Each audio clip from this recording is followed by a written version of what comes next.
일전에 외도의 기준에 대해서 배우자가 외도라고 생각하면 외도다라고 하셨는데, 이것은 관계 중독이 발생하는 사람들의 언행이 일반 사람들과 다르기 때문인가요? 아니면 아니땡 굴뚝에 연기가 안 날까요? 라고 이렇게 하셨는데, 자, 외도의 기준을 얘기를 합니다.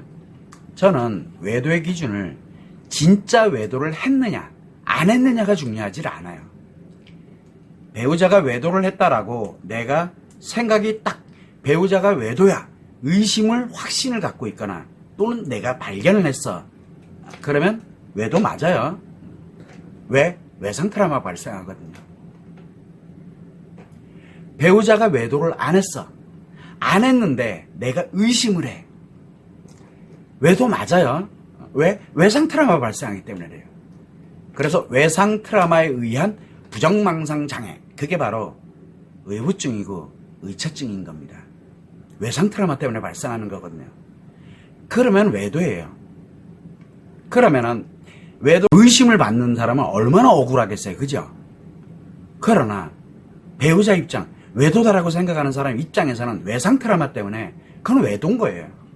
어떤 말과 행동도 다 변명에 불과해요. 그래서 외도의 배우자가 외도라고 내가 의심, 생각, 확신, 그리고 발견, 그럼 무조건 외도예요. 왜? 외상 트라우마 때문에 그래요. 즉 외상 트라우마를 기준으로 제가 말씀을 드린 거고, 이거는 다른 사람의 언행에 다르다 뭐다 이건 하나도 안 중요해요. 배우자가 외도를 했느냐 안 했느냐도 안 중요해요. 관계 중독이 있느냐 없느냐도 안 중요해요.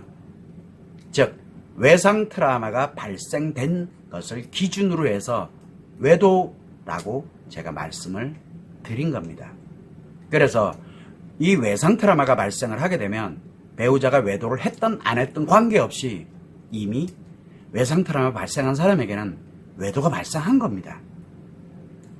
그렇게 제가 당부를 드리기 위해서 그런 생각 기준으로 외도의 기준이 외상 트라우마에 있는 사람의 외도의 기준을 제가 설명을 드린 겁니다.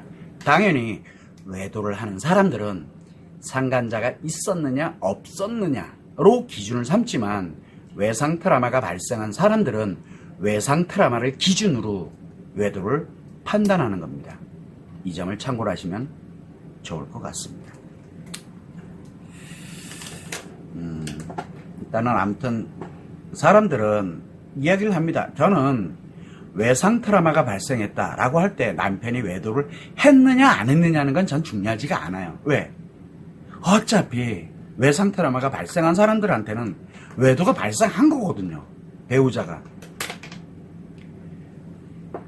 그래서 의처증이 됐던 의부증이 됐던 진짜 외도의 증거를 갖고 외도를 정확하게 알고 있는 것이 됐던 결국은 외상 트라우마에 의해서 인생 전체가, 자기 인생 전체가 지금 싸그리 파괴되고 있는 중이에요. 당연히 아이들도 따라서 파괴되겠죠. 그리고 난 다음에 좀 편안해집니다. 아닙니다. 저는 아이들을 최선을 다했고요. 뭘 하고 이렇게 이야기를 많이들 합니다. 그러나 아이들 인생 다 날아갑니다. 외상 트라우마를 가진 사람이 양육을 하게 되면은 아이들은 아무리 잘해줘도 문제가 심각해집니다. 물론 양육되는 과정에서는 말 잘 들을 수 있습니다. 그러나 성인이 되면 그 현상이 아주 극명하게 나타납니다.